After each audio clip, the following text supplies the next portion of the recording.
Hello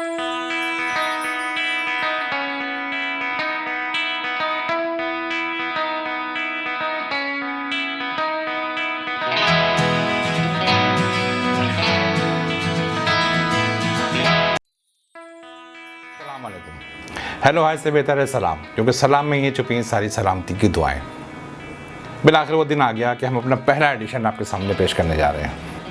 दोस्तों ने शिकायत की कि प्रोमो अपलोड किए बहुत अर्सा हो गया मगर एडिशन नहीं आया, तो इसके लिए तो मैं इतना कहना चाहूँगा कि ताख़ीर हुई तो कुछ वजह ताख़ीर भी था। हमारी इस पहली काविश में होने वाली गलतियों को माफ़ कीजिएगा और अपनी राय से हमें आगाह कीजिएगा कि हमें मज़ीद बेहतरी किस तरह से करनी है।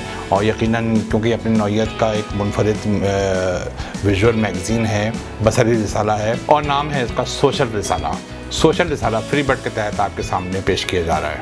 इस रिसाले की ख़ास बात आपका हमसे मुस्तकिल रब्ता है और आप लोगों की राय और आपके कमेंट्स पर हम इसको तरतीब देंगे और आप हमें बताएंगे कि आप क्या देखना चाहते हैं, क्या सुनना चाहते हैं। आपके कमेंट्स हम पढ़ के सुनाएंगे क्योंकि आपकी राय हमारे लिए मुकद्दम होगी। सिर्फ प्रोमो में ही माशाल्लाह से आप लोगों ने बहुत अच्छा रिस्पांस दिया और सब्सक्राइब किया, उसके लिए बहुत बहुत शुक्रिया। चलते हैं अपने पहले सेगमेंट की तरफ। क्या हो रहा है? और हो ये रहा है कि आजकल मुख्तलिफ चैनल्स अपने ड्रामों के ज़रिए धाक बिठाए हुए हैं और एक से एक धमाकेदार ड्रामा जो है वो इस वक्त ऑन एयर है। इन ड्रामों में सबसे ज़्यादा अगर हम टॉप 5 की बात करते हैं, वक्त ज़ाया के बगैर बताते हैं कि इन ड्रामों में टॉप पर आजकल कौन सा ड्रामा जा रहा है, क्यों जा रहा है। कहानी पर हम अगले एडिशन पर बहस करेंगे। अभी चलते हैं टॉप 5 ड्रामास की तरफ। जियो टीवी का खुदा और मोहब्बत अपने प्रोमो से ही सबकी तवज्जो हासिल कर चुका था और इसकी ख़ास बात उसकी सिनेमाटोग्राफी, उसकी कास्ट और उसकी डायरेक्शन है। लेकिन इसकी एक ख़ास बात बताऊं कि इसके प्रोमोज़ ने ही बता दिया कि कहानी जो है वो क्या होगी। लोगों ने प्रेडिक्ट कर लिया था कि पहले ही से गैस कर लिया था कि इसकी कहानी क्या होगी। अभी तक कहानी बिल्कुल उसी तरह चल रही है जैसा कि लोगों ने गैस किया था। और क्योंकि इसके प्रोमोज़ बैक टू बैक आते रहे, उसके OST में ही तमाम जो शॉट्स थे वो अपनी कहानी को बयान कर रहे थे। फ़िरोज़ ख़ान और इक़रा अज़ीज़ की केमिस्ट्री बहुत ज़बरदस्त जा रही है और इसके अलावा इसकी कास्ट में वसीम अब्बास, अज़मा अब्बास और जुनैद खान, तूबा और बीना अशरफ जैसी कास्ट शामिल है। इसके अलावा एक बहुत लंबी चौड़ी कास्ट है इस ड्रामे में, जो इस ड्रामे को किसी फिल्म की फील देते हैं। और वजाहत रऊफ़ ने इसको डायरेक्ट किया है, जिनकी आपने फिल्म्स भी देखी होंगी। और इनके वजाहत रऊफ़ के बैक वक्त 2 ड्रामे इस वक्त ऑन एयर हैं और तकरीबन देखा जाए तो दोनों ड्रामे मिलते जुलते मौजू पर हैं, यानी इश्क़ हकीकी और इश्क़ मजाजी। बहरहाल अभी तक तो ये है कि कहानी में तो खैर कोई नयापन नहीं है, मगर एक्टिंग और अपनी प्रोडक्शन वैल्यू के हिसाब से यकीनन ये टॉप पे जा रहा है और बहुत पसंद किया जा रहा है। और जैसा कि सब जानते हैं ये जियो टीवी की काविश है। और इसके बाद दूसरे नंबर पर ARY का डंक। खुदा और मोहब्बत से पहले डंक सबसे ज़्यादा देखा जाता था और डंक की भी कास्ट जो है वो बहुत ज़बरदस्त है और बिलाल अब्बास और सना जावेद जो है वो उसको लीड कर रहे हैं। सना जावेद इसमें अपने पिछले 2 ड्रामों जैसी ही कुछ नज़र आ रही थी, मगर वो बाद में अचानक कहानी ने ट्विस्ट लिया और थोड़ी सी विलनिश हो गई। वरना सना जावेद को मशवरा ये है कि अपनी अपीयरेंस और अपनी एक्टिंग में थोड़ा सा वैरायटी लाएँ, क्योंकि ये उनको बहुत मजबूत रोल मिला है। लेकिन इनके पिछले जो ड्रामे हैं उनसे कुछ मिलते जुलते ही इनका अंदाज़ है। डंक की ख़ास बात बताऊं कि शायद आप सबके इल्म में होगा और सोशल मीडिया पे इस खबर ने काफ़ी धूम मचाई हुई थी कि लाहौर के एक प्रोफेसर ने ये जो मीटू की वबा आई है, इसमें बेचारे एक प्रोफेसर को लपेट में लिया अपनी और किसी स्टूडेंट ने उन पर इल्ज़ाम लगाया और उन प्रोफेसर ने ख़ुदकुशी कर ली। यही इस कहानी की बुनियाद है और लेकिन थोड़ा सा तब्दीली है, थोड़ी सी चेंज है, मगर ये बेसिकली लाहौर के इस वाक़े के ऊपर बुनियाद बना के ये ड्रामा लिखा गया है डंक। बिलाल अब्बास बहुत ज़बरदस्त काम कर रहे हैं और देखा जाए तो पूरी कास्ट ने इस ड्रामे को बनाए रखा है। और सच्ची बात तो है कि मेरा फेवरेट पर्सनल ज़ाती तौर पर डंक ही है। तीसरे नंबर पर है वजाहत रऊफ़ का ही ड्रामा रक़्स बिस्मिल, जिसमें इमरान अशरफ और सारा खान की जोड़ी अपने रंग बिखेर रही है और सारा खान सबात के बाद एक बार फिर बड़े पावरफुल रोल में नज़र आई हैं। और रक्स बिस्मिल की डायरेक्शन चूँकि वजाहत रऊफ़ दे रहे हैं, बहुत ज़बरदस्त डायरेक्टर हैं, तो इसमें भी बहुत फ्रेमिंग बहुत अच्छी है, सिनेमाटोग्राफी इसकी बहुत अच्छी है और एक्टर्स से बहुत अच्छा काम लिया जा रहा है। और इसकी बहुत मज़ेदार चीज़ ये है इसके अंदर कि इसमें एक एक्टर ऐसा शामिल है जो इसने सोशल मीडिया से शोहरत हासिल की और एक रोड शो में उन्होंने अपना एक इंटरव्यू दिया था और बड़ा मशहूर हुआ और वो इसमें बहुत दमदार परफॉर्मेंस दे रहे हैं। इमरान अशरफ के छोटे भाई का और एक सूफी घराने के छोटे प्रेजेंट का रोल कर रहे हैं। चौथे नंबर पे देखे जाने वाला ड्रामा है पहली सी मोहब्बत। और आपको याद होगा पिछले दिनों 2 साल पहले एक सुपरहिट फिल्म आई थी परे हट लव, इसी की जोड़ी है शहरयार और माया अली और उन्होंने इसमें परफॉर्म किया। परफॉर्मेंस अच्छी दे रहे हैं मगर इसके अंदर शुरू में फीलिंग ऐसी आई थी जैसे मन माइल जैसी जो फीलिंग थी कि लगता है मन माइल जैसा ही ड्रामा है और चंद किस्तों तक इसको ऐसे ही लगा जैसे कोई मन माइल का ही कोई नेक्स्ट एपिसोड देख रहे हैं, आगे जाके ये चेंज हो गया। और इसमें सबसे ज़्यादा दमदार परफॉर्मेंस जो मुझे लगी वो है HSY की।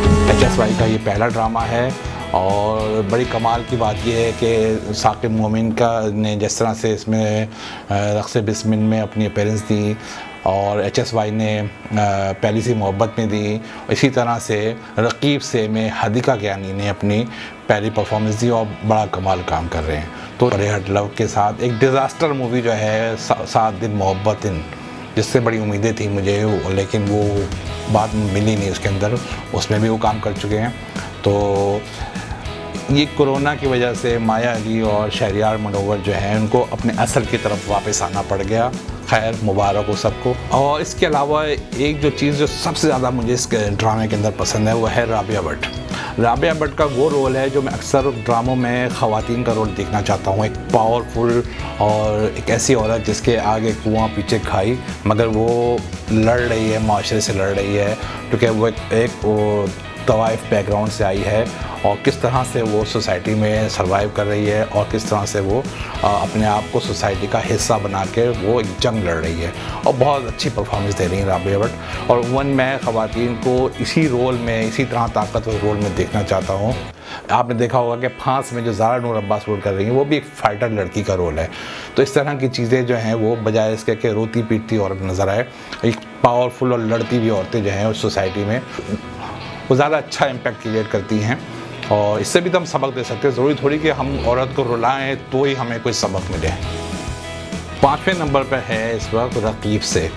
अच्छा, रकीब से के साथ बात ये कि जब शुरू हुआ तो हदीका कियानी और सानिया सईद और नुमान इजाज़ जैसे बड़े नामों के साथ ये इसने काफ़ी हाइप बना ली थी। और लेकिन सबसे इसकी जो ख़ास बात थी हदीका कियानी की पहली बार किसी ड्रामे में अपीयरेंस थी। लेकिन हुआ ये इसके साथ जो मिसहैप हुआ वो ये कि बी गुल ने बहुत खूबसूरत, ऐसा लगता था कोई अफसाना देख रहे हैं, तो इसकी रेटिंग एकदम से नीचे आ गई क्योंकि ना कोई बहू दिखाई गई जो मार खा रही है, ना कोई सास दिखाई गई जो साजिश कर रही है। तो शायद लोगों को यही रोती पीटती औरत पसंद होती है। मेरा रकीब से मुझे ज़ाती तौर पे बहुत पसंद है और इसकी रेटिंग नीचे आने की वजह जो है इसका टेम्पो और इसका अफसानवी अंदाज़ है। और बी गुल ने बहुत खूबसूरत लिखा है, मेरे हिसाब से तो इसको टॉप पे होना चाहिए था मगर इसकी रेटिंग जो है वो गिर गई है। और अब तो ये हुआ है कि शायद इसको जल्दी ख़त्म करना होगा कि अब उन्होंने पहले हर हफ्ते आता था, अब उन्होंने हफ्ते में बैक टू बैक 2 एपिसोड कर दिए हैं, शायद इसको समेटना चाह रहे हैं। ये थी रकीब से की रिपोर्ट। इसके अलावा क़यामत और फांस भी ख़वातीन में पसंद किया जा रहा है और इसके बारे में नेक्स्ट वीक हम बात करेंगे। अब करते हैं उस ड्रामे की बात जिसको कोई रेटिंग जो है मेरे हिसाब से कोई ज़रूरत नहीं है, क्योंकि इसकी रिपोर्ट जो पड़ी है वो ये है कि किसी भी चैनल ने इस ड्रामे को लेने से इनकार कर दिया था इसके सब्जेक्ट की वजह से। और पिछले दिनों पैमरा ने भी नोटिस दिया इसकी बोल्ड कहानी का, मगर मामला जो है वो रफा दफा हो गया और अब ये बखूबी PTV और TV1 से ऑन एयर है। नाम है इसका दिल ना उम्मीद तो नहीं। अब चलते हैं कुछ थोड़ी सी कंट्रोवर्सी की तरफ। रक्स बिस्मिल का पोस्टर एक अमरीकी पोस्टर का चरबा निकला। गो के पोस्टर बहुत ही खूबसूरत है और लोगों ने बहुत तारीफ़ की।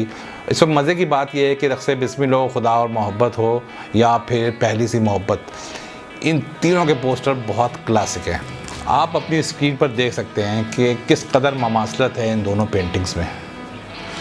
दोनों पोस्टर्स में यहाँ तक कि कलर्स और बैकग्राउंड में भी इस बात का ख्याल रखा गया है कि कॉपी में कोई कसर ना रह जाए। मज़े की बात यह है कि कॉन्सेप्चुअली भी दोनों पोस्टर्स ममासलत रखते हैं। एक भटकी हुई औरत का एक वली के कदमों में बैठना, यही कुछ रक़्स बिस्मिल का कॉन्सेप्ट है, जिसमें सारा खान एक तवाइफ के किरदार में हैं और इमरान अशरफ एक पीर घराने के फ़र्जंद हैं। जबकि असल पोस्टर जिसमें जीसस को दिखाया गया है, कहते हैं कि इस पेंटिंग में इनके कदमों में एक तवाइफ बैठी है जो अपनी बख्शिश की तलबगार है, और ये पेंटिंग ग्रेग ओल्सन की है जो फॉरगिवन के टाइटल के साथ मशहूर है। दौरे हाजिर की मकबूल तरीन एक्ट्रेस हिरा मानी अपने घर के सामने लुट गई। उन्होंने जो फुटेज जारी किए हैं सीसीटीवी कैमरे के, उसमें देखा जा सकता है कि उनके दोनों बेटे जो हैं वो बाहर गाड़ी के मौजूद हैं, वो अंदर बैठी हुई हैं, गो के नज़र नहीं आ रही, और दो मोटरसाइकिल सवार आते हैं और आनन फानन उनको लूट लेते हैं। और उनका कहना यह है कि उनके नकदी के साथ उनके सोने के जेवरात भी, जो पड़ी है ख़बर उसके हिसाब से सोने के जेवरात भी ले गए, और ये आनन फानन सब कुछ हो गया। कराची में बढ़ती हुई इन वारदातों ने कराची वालों को शदीद फ़िक्र में मुब्तला कर दिया है। आखिर इसकी वजह क्या है? कोरोना के बाइस होने वाली बेरोज़गारी, ईद की शॉपिंग जिसमें आवाम की जेबें भरी होती हैं और आवाम है कि बाज नहीं आ रही, इस वबा के बाइस भी वो बाज़ारों में ऐसे ही बग़ैर मास्क के घूम रहे हैं और खूब शॉपिंग कर रहे हैं। जब ईद पे कहीं निकलना ही नहीं है तो इतनी शॉपिंग किसकी? तो जब आपकी जेब गर्म हो तो फिर लुटेरों को तो आप खुद ही दावत देते हैं। हमारा अगला सेगमेंट है क्या लोग थे। इस सेगमेंट में हम ऐसे जीनियस लोगों की बात करेंगे जो इस दुनिया में नहीं हैं, या अगर हैं तो नहायत कस्म पुरसी की हालत में हैं, कोई उनको पूछने वाला नहीं है, कोई पुरसान हाल नहीं है। इस बार हम एक नई कई लेजेंड्स का जिक्र करेंगे जो बैक टू बैक इस दायरे फ़ानी से कूच कर गए। मैं सबसे पहले जिक्र करेंगे पाकिस्तान की पहली डायमंड जुबली फिल्म ज़रका की हीरोइन नीलो बेगम का, जो हमारे पाकिस्तान के बहुत ही प्यारे हीरो शान की वालदा भी हैं।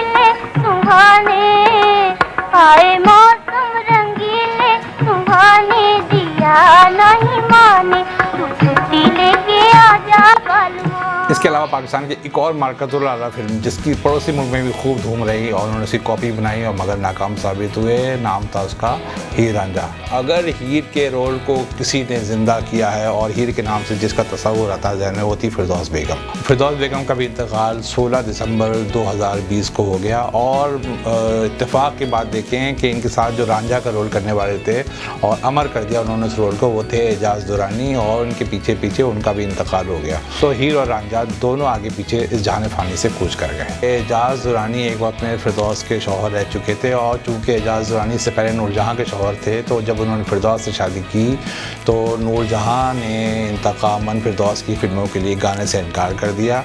और नूरजहाँ का क्योंकि पंजाबी फिल्मों में तूती बोलता था, और जो फिरदौस थी वो पंजाबी फिल्मों की टॉप की हीरोइन थी। तो जब उन्होंने फिरदौस की फ़िल्मों के लिए गाने से इनकार किया तो फिरदौस का डाउनफॉल शुरू हो गया, और प्रोड्यूसर्स उनको लेने से घबराने लगे क्योंकि नूरजहाँ नाराज़ हो जाती।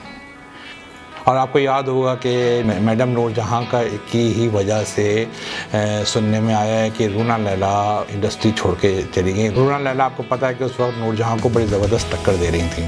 तो और अफसोसनाक ख़बर ये हुई कि पाकिस्तानी सोशल और रोमांटिक फिल्मों के बहुत ही खूबसूरत और लाजवाब हिदायतकार एस सुलेमान, जो ख़ुद खूबरू भी थे और इब्तदाई दौर में फ़िल्मों में काम भी किया उन्होंने, और वो पाकिस्तान के पहले सुपरस्टार संतोष कुमार और दर्पण के छोटे भाई थे, और उनका भी 86 साल की उम्र में इंतकाल हुआ। और एस सुलेमान की फ़िल्मों के बगैर हमारी फिल्मी दुनिया, फिल्म इंडस्ट्री की आर्काइव मुकम्मल नहीं हो सकती। हमारा अगला सेगमेंट है क्या बात है। इस सेगमेंट में वो लोग शामिल होंगे जो अपने आप को मनवाना चाहते हैं, अपना हुनर दिखाना चाहते हैं, चाहे वो मॉडलिंग से ताल्लुक़ रखते हों, एक्टिंग करते हों, पेंटिंग करते हों, कुकिंग करते हों, कुछ भी करते हैं। तो आपने करना ये है कि अपनी वीडियोस हमें भेजें, अपना टैलेंट हमें भेजें, क्योंकि अभी पहला एडिशन है, हमें किसी की वीडियोस तो मौसूल नहीं हुई हैं, मगर एक्टिंग और मॉडलिंग के शौकीन हजरात ने हमसे रब्ता करना शुरू कर दिया है और अपनी तस्वीर और अपना तारुफ हमें भेजना शुरू कर दिया है। हमारा आज का जो पहला टैलेंट है वो है साद निसार। साद निसार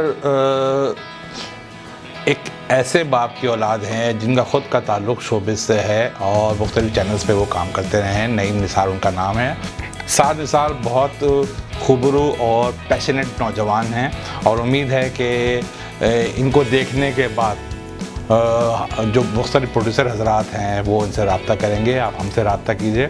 और इनको ना सिर्फ मॉडलिंग का शौक़ है बल्कि इनको एक्टिंग का भी बेपनाह शौक़ है और इन्होंने कुछ ब्रांड्स की मॉडलिंग भी की। और मैं रेकमेंड करूँगा कि साद निसार को मौका मिलना चाहिए और हो सकता है हमारे एडिशन की वजह से साद निसार पे कुछ प्रोड्यूसर की नज़र पड़ जाए। हमारा अगला सेगमेंट है क्या खबर है। इसमें सबसे ज़्यादा दर्दनाक खबरें जो हैं वो इंडिया से आ रही हैं क्योंकि वहाँ कोरोना की महामारी जारी है। वहाँ पर मेडिकल सहूलियात ना होने के बराबर रह गई हैं। डॉक्टर्स जो हैं वो हॉस्पिटल छोड़ के भाग चुके हैं और ऑक्सीजन की शदीद कमी हो गई है। यही वजह है कि पड़ोसी ममालिक ने पाकिस्तान समेत इंडिया को मदद की पेशकश की है। पाकिस्तान को तो खैर इस वक्त कोई पॉजिटिव जवाब नहीं दिया उन्होंने, वजह भी आप जानते होंगे, लेकिन मुख्तलिफ ममालिक से इवन चाइना से जिनसे उनकी जंग जारी है वहाँ से भी उनको मदद मिल चुकी है। कोरोना की जो मुसीबत और मुश्किलात हैं वो कम नहीं होने का नाम ले रही और वहाँ पे बेइंतहा लोग सड़कों पे लाशें पड़ी हुई हैं। वहाँ शमशान घाट जो हैं वहाँ पे जगह नहीं है और लाशों को 2-2, 3-3 दिन तक इंतज़ार करना पड़ता है और लोगों के प्यारे उनके सामने मर रहे हैं और फुटपाथ पे लेटे हुए हैं, सड़कों पे लेटे हुए हैं, मैदान भरे हुए, लेकिन ऑक्सीजन नहीं है। मेडिकल सहूलियात ख़त्म हो चुकी हैं। आपको याद होगा कि पाकिस्तान तक से लोग मेडिकल की सहूलियात के लिए इंडिया जाया करते थे। अब आलम ये हो गया है कि वहाँ मेडिकल सहूलियात नहीं है और इवन वहाँ पर गवर्नमेंट ने किया ये है कि फ़र्स्ट ईयर के जो MBBS के स्टूडेंट्स थे उनको लगा दिया है ड्यूटी के ऊपर, क्योंकि कुछ डॉक्टर्स और कुछ नर्सेज भी कोरोना में मुब्तला हो चुके हैं और उनका भी वही अंजाम हो रहा है जो हर कोरोना के मरीज़ का इंडिया में हो रहा है। को कि पाकिस्तान में भी ये वबा आई हुई है, लेकिन अल्लाह का लाख लाख शुक्र है कि हमने इंडिया की वजह से थोड़ी सी हमारी आंखें खुल गई हैं और यहाँ पर हुकूमत ने कुछ अहम इक़दाम उठाए हैं। लेकिन जो सबसे ज़्यादा अफसोसनाक बात है कि वहाँ पर जो गवर्नमेंट है वो नहीं सुधर रही। हो ये रहा है कि इंदौर से एक ऑक्सीजन का टैंकर आया और वो ड्राइवर बेचारा 2-3 दिन तक लगातार ड्राइविंग करके पहुँचा है और उसको बॉर्डर पे ही रोक लिया गया और वहाँ पर बाकायदा तौर पे उसको ऑन करने की कोशिश की गई, गुब्बारे लगाए गए, उसकी आरतियाँ उतारी गई, उसके सामने तस्वीरें खींची गई। वहाँ लोग मर रहे हैं और यहाँ पर हो ये रहा है कि वो कुछ हुकूमती अरकान वहाँ पहुँच गए और उन्होंने उसको पूरे इवेंट को अपना इवेंट बना लिया और उसके साथ तस्वीरें खींची और उसके हार पहन रहे हैं, गुब्बारे लगाए जा रहे हैं। 3 घंटे लग गए। ये ड्राइवर का अपना बयान है कि 3 घंटे उन्होंने ज़ाया किए और लोगों को ऑक्सीजन की ज़रूरत थी। इधर इनके शशके ही नहीं ख़त्म हो रहे थे। इंडिया के बाद इसराइल और फ़लस्तीन से कुछ अच्छी खबरें नहीं आ रही हैं। इसराइल जैसे बुज़दिल मुल्क ने हस्ब मामूल माह रमज़ान में दौरान तरावीह मस्जिद अक़सा में बेगुनाह मुसलमानों पर शेलिंग की और कई को ज़ख्मी और कई को शहीद कर दिया। मगर अफसोस का ये मकाम है कि जहां हिंदुस्तान और पाकिस्तान के मुसलमान इंडियन कोविड विक्टिम्स के साथ खड़े हुए हैं, वहीं एहसान फरामोश इंडिया इसराइल के साथ खड़ा है। गजा की पट्टी में घमसान का रन पड़ा हुआ है और हमास, हिजबुल्लाह और ईरान की मदद से इसराइल को नाको चने चबवा रहा है। तारीख गवाह है कि इसराइल का इससे बड़ा नुकसान आज तक नहीं हुआ और ना ही इसराइल ने सोचा था कि ये निहत्ते मुसलमान इसके गले की हड्डी बन जाएंगे। और इसराइल की हजीमत का ये आलम है कि अपने नुकसान की पल पल खबर देने वाले अल जजीरा और दीगर मीडिया हाउसेस की बिल्डिंग को ज़मीन बोझ कर दिया। इस पर हम सिर्फ इतना कहेंगे कि शेम शेम शेम। और इसराइल का साथ देने वालों पर अल्लाह की लानत। इंडिया पर पहले ही मसाजिद की बेहुरमती करने और निहत्ते मुसलमानों को निशाना बनाने पर अल्लाह का अज़ाब है, मगर वो सुधरने का नाम नहीं लेता है। बहरहाल मासूम मुसलमान इंडिया में भी तहे तेज हैं और इसराइल में भी। अफसोस का ये मकाम है कि सऊदी अरब ने इसराइल की मदद के लिए अमेरिका को फ़ज़ाई अड्डे प्रोवाइड कर दिए हैं। इससे ज़्यादा किसी मुसलमान के लिए शर्म का मकाम नहीं। एक छोटा सा इसराइल और चारों तरफ से इसको घेरे हुए डरपोक और मसलहत पसंद मुसलमान ममालिक। आगे बढ़ते हैं। मुल्क में कोरिज़ा नामी बीमारी ने मुर्गियों पर हमला कर दिया है। ये बीमारी इंसानों को होने वाली बीमारी कोरोना से ममासत रखती है, जिसमें मुर्गियों को सांस लेने में दिक्कत होती है और इनका गोश्त इस वायरस के बायस खाने के लायक नहीं। तो होशियार हो जाएं और कुछ दिन के लिए बीफ और मटन की तरफ आ जाएं, क्योंकि लोग अब ज़ायशुदा चिकन को भी फास्ट फूड की सूरत में फ़रोख्त कर रहे हैं। अब एक अनोखी खबर आपको सुनाते हैं कि एक बरतानवी नौजवान जैकब हॉकिंस ने खुद को कोरोना में मुब्तला किया। इसने इसलिए ऐसा किया कि साइंसदान शुरू के दिनों में इसको मॉनिटर करना शुरू कर दें कि कोरोना वायरस कैसे हमला करता है और किस तरह से इंसानी जिस्म पे असरअंदाज होता है। इसके अलावा मैं आपको एक बड़ी ज़बरदस्त शख्सियत से मिलवाना चाहूँगा, बल्कि उनका काम दिखाना चाहूँगा, और वो है मेरे ही हमना यानी कि कलीम काज़मी। उनको आपने मुख्तलिफ ड्रामों में एक्टिंग करते हुए देखा ही होगा। आजकल थोड़ा दूर हैं क्योंकि वो मखसूस शोबे से एक वाबस्ता है, और मगर एक कमाल के जो उनके अंदर टैलेंट है वो है स्कल्पचर और पेंटिंग बनाने का। अगर कोई भी इंटरेस्टेड है ये पेंटिंग और स्कल्पचर ख़रीदने में तो वो हमसे रब्ता कर सकता है। तो कलीम काज़मी साहब का ये जो टैलेंट है वो कमाल का टैलेंट है। ये प्लास्टर ऑफ पेरिस से, ब्रास से, लकड़ी से और पेपर से, हर चीज़ से ये बनाते हैं। ये टैलेंट इनके सिर्फ सोशल मीडिया पेज तक ही महदूद था। आज हम पब्लिक के सामने इसको लेके आ रहे हैं, और अगर कोई ख़रीदने में इंटरेस्टेड है तो वो हमसे राय। और जनाब वाला आखिर में जब हमने ज़िक्र किया था कि हम आपको गिफ्ट हैम्पर्स देंगे और इनामात देंगे, तो उसके लिए आपने जिस तरह से पार्टिसिपेट करना है उस तरह से करना है कि अपने टैलेंट हमको भेजें, और आपकी बेहतरीन वीडियोस वो हम उसको जज करेंगे कि किसने एक बेहतरीन वीडियो बनाई है, और आगे जाके हम आपको एक सीन देंगे और उसको इमिटेट करना है अपने अंदाज में या उसी सीन के अंदाज में। तो आप हमें भेजेंगे, हम आपको गिफ्ट हैम्पर भेजेंगे। मुझे कभी उम्मीद है कि आप भरपूर तरीके से हिस्सा लेंगे। और एक और बड़े मज़े की चीज़ है वो ये है कि अगर आप कहानी लिखते हैं तो अपनी कहानी को एक पेज में हमें भेजें, और हम उसको बाकायदा पढ़ के टाइम देंगे, हम उसको पढ़ के सुनाएंगे, और आपका नाम लेके आपके पूरे तारुफ के साथ फिर देखते हैं कि उस पर क्या रिस्पॉन्स आता है। अगर आपके पास कोई प्लेटफॉर्म नहीं है तो हमारा प्लेटफॉर्म हाजिर है, आप हमें भेजिए, हम आपकी कहानी को आपके पूरे तारुफ के साथ पेश करेंगे। उम्मीद है कि इस फर्स्ट एडिशन को आप पसंद करेंगे और हमारी कोताहियों को, गलतियों को माफ़ करेंगे, और हमें बेहतरीन मशवरे से नवाजेंगे कि क्या कमी रह गई है, हमें किस तरह से इसको बेहतर करना चाहिए। और जाने से पहले सबसे इम्पोर्टेंट बात जो आपसे करना चाहता हूँ कि हमारी इस वीडियो को लाइक कीजिए, सब्सक्राइब कीजिए और घंटी का बटन दबा दें, ताकि आपको आने वाली वीडियोज़ जो हैं वो बाकायदगी से मिलती रहें। जाते जाते ये बता दूँ कि सोशल रिसाला फ्री बर्ड के तहत आपके लिए पेश किया जा रहा है। कलीम काज़मी को इजाज़त दीजिए। अल्लाह निगहबान।